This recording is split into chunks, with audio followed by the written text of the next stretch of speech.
Le Nicolas Jérémy regagne son port d'attache.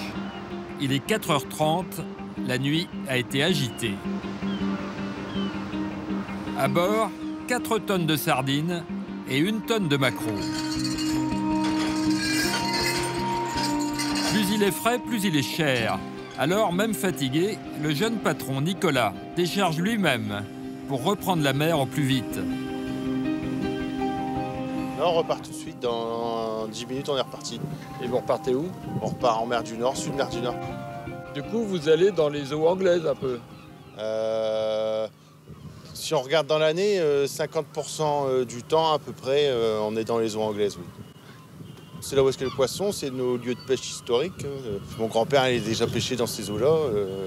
Ça fait des décennies qu'on travaille dans les eaux anglaises. Alors maintenant, les Anglais veulent reprendre leurs eaux. Qu'est-ce que vous dites? Qu'est-ce que vous dites?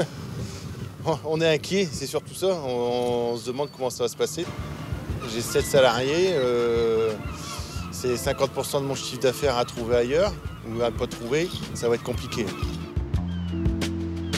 Boulogne, premier port de pêche de France, compte 900 marins-pêcheurs. Éric Gosselin dirige la coopérative maritime. Il est plus qu'inquiet. Pour lui, tous les pêcheurs et l'économie de toute la région pourraient demain être frappés par le Brexit. Tout ce qui est débarqué par la flottille locale, ça provient à 65% des eaux sous juridiction britannique.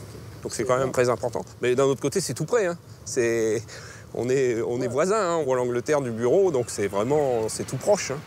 Déjà, les Boulonnais envisagent des représailles. Vous voyez la zone qui est représentée en bleu autour de l'Angleterre. Voilà les eaux qu'ils vont reprendre. Boulogne étant ici, il ne faut pas que nos amis anglais espèrent encore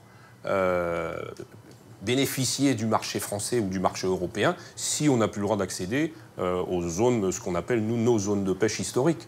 Il y aura forcément une contrepartie, même s'il y a une négociation en cours. Je pense qu'il va falloir faire avaler la pilule aux professionnels français. Et je pense que là-dessus, ça risque d'être un peu assez difficile.